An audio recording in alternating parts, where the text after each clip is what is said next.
Hi, Dajahao, eu sou a Yu. No vídeo de hoje, como vocês estão vendo aí no título, eu vou abordar diretamente com vocês como escrever uma redação do zero. Vai ser ótimo para quem não faz ideia por onde começar.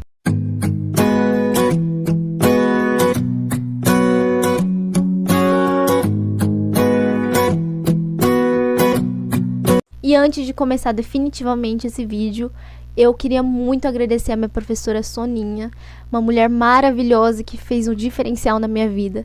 Se não fosse por ela, eu não teria conseguido meus 960 na redação do Enem. Tudo que ela me passou, eu vou estar passando para vocês aqui, tá bom? Porque a minha professora, ela tem um coração enorme e ela sempre quer ajudar as pessoas. E eu com certeza me inspirei nessa mulher. Infelizmente, eu não consegui dar um abraço nela de agradecimento, mas eu tenho certeza que ela ficou muito feliz por mim. Pro, se você estiver assistindo esse vídeo, muito obrigada mesmo, você é uma deusa. Então, nesses próximos episódios, eu vou explicar a redação para vocês passo a passo. E vou ajudar explicando parágrafo por parágrafo. Esses vídeos vão estar super completinhos.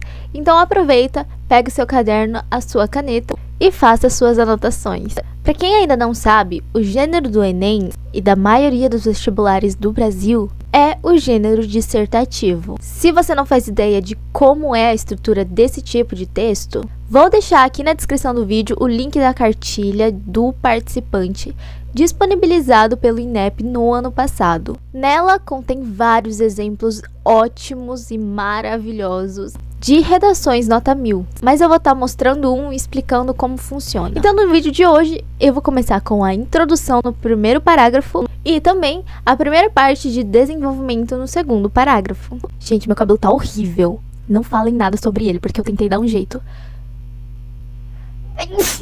Ai, saúde. Então vamos lá. Antes de começar a escrever, é preciso ter em mente que a sua redação é avaliada em 5 pontos principais. É o que chamamos de 5 competências. A norma culta da língua escrita, entendimento da proposta de redação e aplicação dos conceitos de diversas áreas de conhecimento para desenvolver o assunto. Saber relacionar e organizar os fatos, argumentos, opiniões para defender o seu ponto de vista. Conhecimento para articular o texto e elaboração de propostas de solução para os problemas abordados. Essas são as 5 competências requisitadas pelo Enem. Tem na cartilha também do INEP, tá tudo explicadinho, bem explicado, tá? Então, se você tiver um tempinho, já leia as 5 competências um por um. Quanto à estrutura, que também é preciso saber, geralmente ela é escrita em 4 parágrafos, bem simples, bem básicos, sendo o primeiro parágrafo a introdução, o segundo e terceiro de desenvolvimento, onde você vai deixar os seus argumentos, as suas teses bem desenvolvidas, né? E o último trazendo as propostas de solução para esses problemas que foram abordados. E o último parágrafo é incrivelmente importante. Sabe aquela frase de último e não menos importante? Exatamente, esse é o último parágrafo da sua redação. Ela é última, mas não é a menos importante. E você é capaz de gabaritar ela. Muito bem, na introdução, como o próprio nome já diz, é onde você vai introduzir a problemática a ser tratada. Você tem que problematizar nesse parágrafo, você tem que trazer o problema. É importante que você mencione o tema e o assunto relacionados com a proposta que foi colocada para você. Seja ela de saúde, educação, economia, segurança, política, cultura e vários outros assuntos possíveis. Porque assim, você já tem um ponto para mostrar ao corretor que você sabe do que está sendo discutido, qual é o tópico principal. Para começar a escrever, então, eu começo com um fato histórico ou alguma alusão, seja algum cientista, filósofo, filme, música, livro, revista, site, alguma pesquisa científica. Qualquer um desses vai te servir. Para ser sincera, é muito difícil encontrar alguma redação, hoje em dia, né, que não tenha nenhuma alusão. Então tenha sempre uma bagagem muito grande de conhecimentos, porque isso vai marcar muito bem o seu texto. Vai ser o seu diferencial. A sua alusão histórica vai servir como uma prova ao corretor de que você tem domínio do assunto. Sabe, que deu a liga já, assim que você bateu o olho naquele tema, você entendeu o que está sendo tratado. Você consegue relacionar as coisas, seja dentro do texto de apoio ou das coisas de fora que você tem na sua bagagem de conhecimento. Então, quando você faz isso, você já tem a finalidade de comparar a alusão que foi feita com algo do presente, evidenciando que essa situação ainda existe, ela ainda permanece na nossa sociedade. Então, já começa a sua introdução introduzindo com uma alusão ou um fato histórico. Ok? Depois disso, ainda na introdução, cite 2 problemas. Nós vamos chamar esses 2 probleminhas de teses. Quais problemas, Yu? Serão os que você considera que não melhoram a situação, que não somam a nada, que só atrapalha, aquela famosa pedra no sapato. Por exemplo, por que não consigo levantar cedo? 2 teses. Dormir tarde e não colocar alarme. Entendeu? Super simples. É muito importante que vocês citem já no começo para facilitar depois a forma como vocês vão articular a argumentação de vocês. Tá, mas por que eu preciso colocar essas 2 teses relacionadas ao tema? Como eu já disse, parece algo muito bobo, mas vai facilitar muito no seu desenvolvimento já no próximo parágrafo. Porque a tese ou as teses definem a posição que você toma ao longo do texto, relacionados, claro, com o tema. Ok?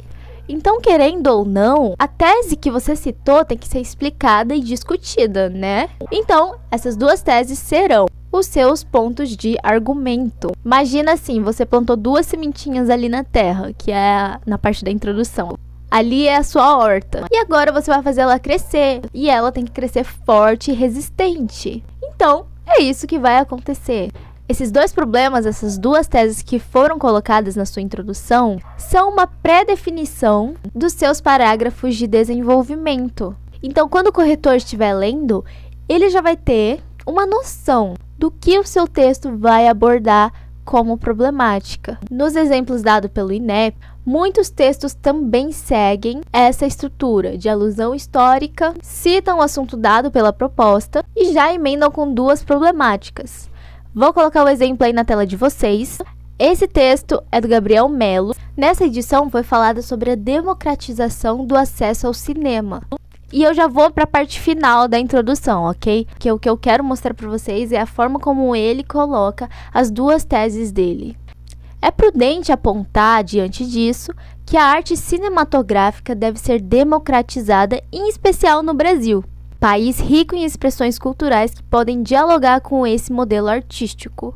E agora ele vai introduzir as 2 teses dele. Gente, é muito importante que vocês façam isso. Então, olha lá como ele fez. Por razões que dizem respeito tanto à sociedade quanto às leis. Então, a sociedade e as leis são as 2 teses que ele vai abordar durante o texto dele e no decorrer dos 2 próximos parágrafos, que são de desenvolvimento e argumentação. Eu espero que tenha ficado claro, mas se não ficou, daqui a pouco eu vou explicar de novo no desenvolvimento e vai ficar melhor para vocês, ok? Mas o importante da introdução é citar a problemática que foi dada na proposta e colocar suas 2 teses em evidência. Eu vou seguir explicando o desenvolvimento para vocês e já volto no texto dele para mostrar como que ficou. Os parágrafos de desenvolvimento, então, têm a importância de explicar por que da situação ser um problema e também o que impede esse problema de ser resolvido. Eles estão vinculados com a introdução, ok? Mais especificamente com as teses. E todo o percurso dos parágrafos de desenvolvimento estarão relacionados com a sua tese.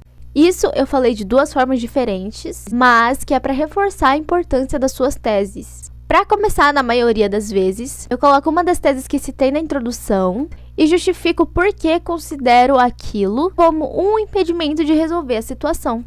Já depois, eu reforço com algum exemplo ou então algum fato. E depois disso, eu finalizo o parágrafo com provas dessa situação, seja com alguma pesquisa científica, alguma análise social ou então com algum fato mesmo. Eu literalmente encurralo o redator na parede sem deixar que ele tenha uma opinião contrária com a minha.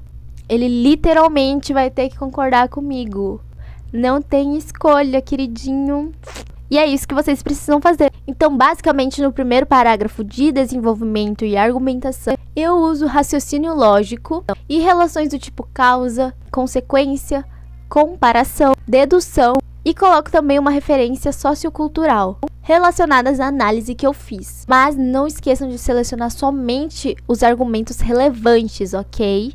Elas precisam sustentar a sua tese. Isso é muito importante. Não enche de abobrinha assim no texto, porque não vai dar bom. E eu digo isso por experiência própria.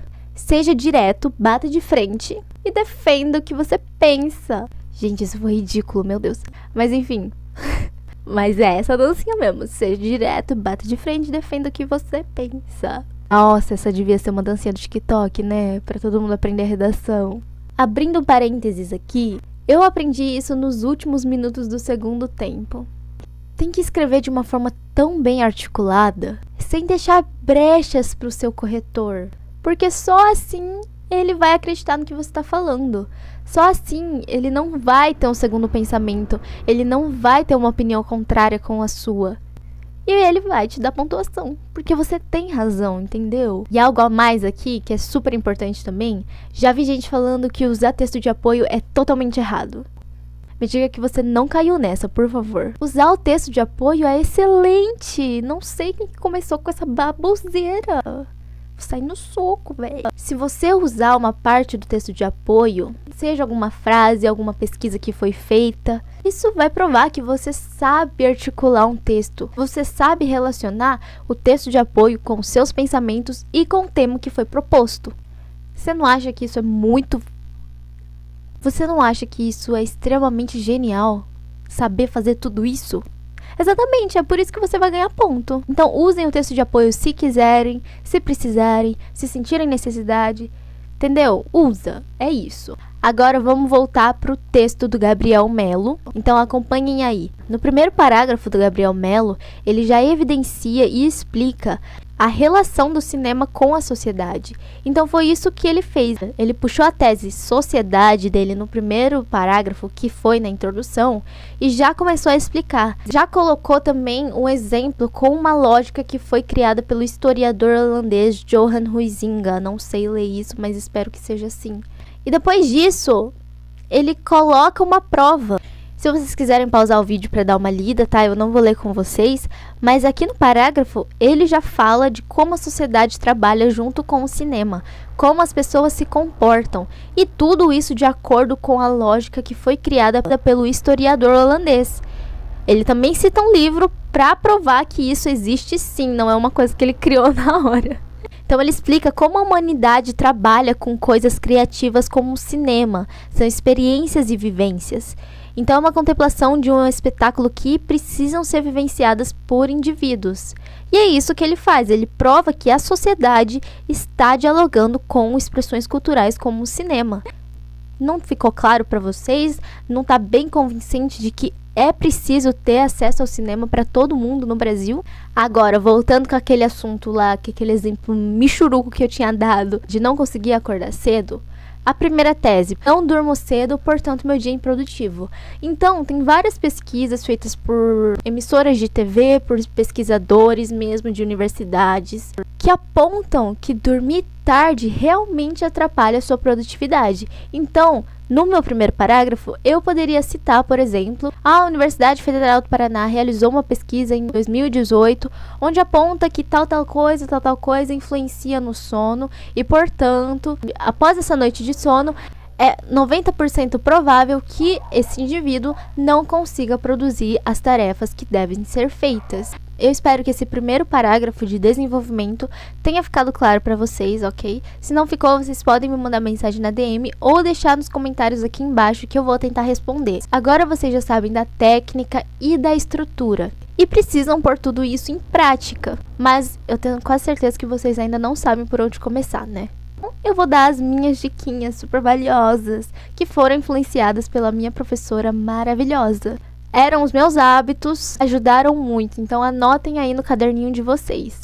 Primeiro, é muito importante fazer o uso dos conectivos no decorrer de todo o seu texto. Os conectivos são as pontes que tem no seu texto para relacionar, entrelaçar todas as suas frases e todos os seus parágrafos, trazendo a famosa coesão, que é requisitada, tá bom, gente? Não esqueçam disso. Se você sempre usa os mesmos conectivos e tá cansado deles, ou se você usa os conectivos comuns que todo mundo usa, todo mundo conhece e já virou tipo assim, uma michuruca. Vou deixar o link aqui na descrição do vídeo de uma pasta no Pinterest com conectivos novos e diferentes para vocês irem testando e verem qual vocês gostam mais.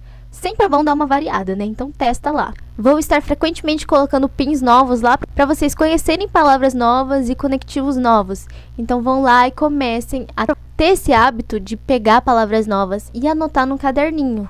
Assim, quando você for escrever uma redação, você já tem alguns exemplares para usar. Ok? Outro ponto importantíssimo. Produzir semanalmente é muito eficiente. Digo isso porque eu tinha aulas de redação toda semana, mas eu sei que muitas pessoas que estão assistindo esse vídeo não têm acesso ao ensino como eu tive. Então, se vocês não conseguirem produzir toda semana, pelo menos criem um hábito de ler algum texto bom, ou os próprios exemplos que foram dados na cartilha, porque assim, eu não vou mentir, eles são ótimos. Inclusive, o meu último parágrafo, que foi o parágrafo de conclusão, eu segui um exemplo do texto dado na cartilha. Eu sei que eu fujo do assunto, mas assim, quando sair a minha redação digitalizada, eu vou gravar um vídeo lendo aqui com vocês e vou dar mais dicas, ok? Porque no último parágrafo eu usei uma tática. Uma tática que eu criei na última semana, mas super funcionou e eu gabaritei a conclusão. Então, já se inscrevam e ativem o sininho para não perder esse vídeo. Voltando aqui, emendando com a leitura e com a produção, seria bacana se vocês escolhessem uma estrutura fixa.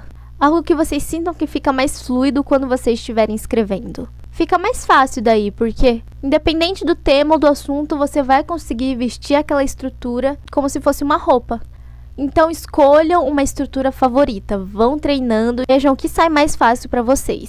Para a produção, eu sei que é uma tortura juntar forças e energias para você conseguir produzir um texto inteiro, mas você não precisa disso. No ano passado, a minha professora adotou uma técnica nova e que funcionou super bem, tá?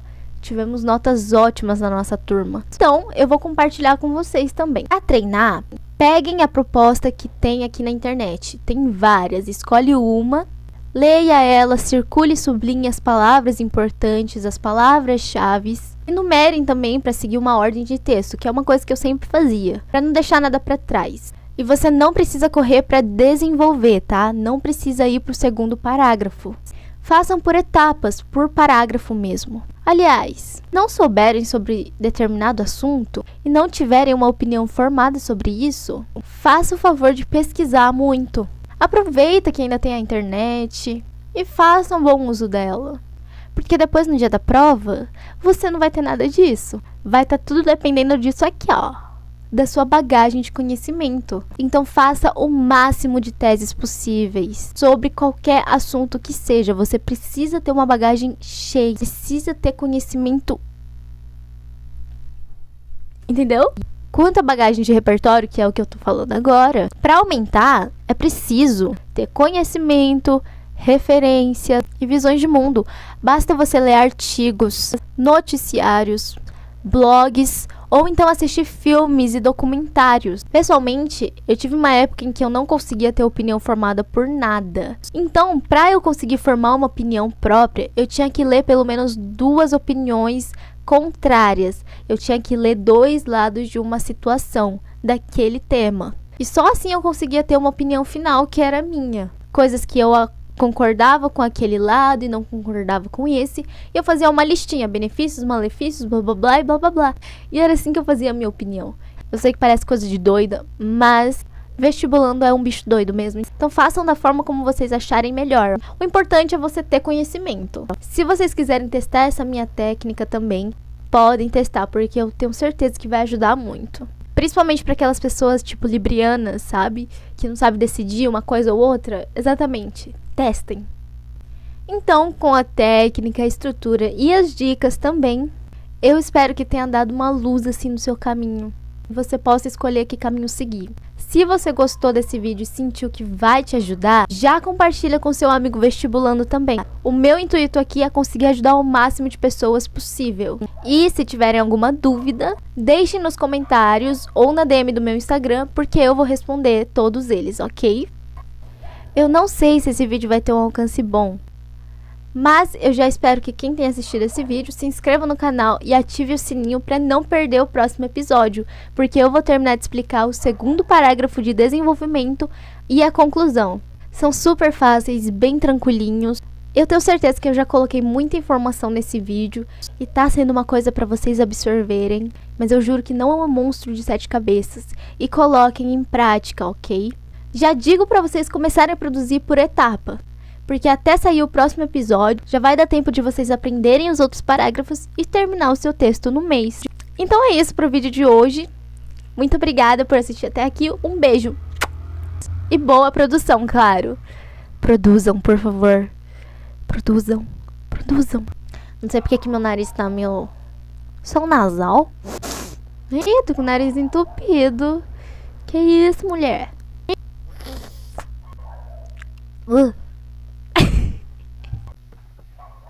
Eu acho que não deixei nada pra trás. Tô lendo aqui o roteiro. Será que as pessoas entenderam a forma como eu expliquei?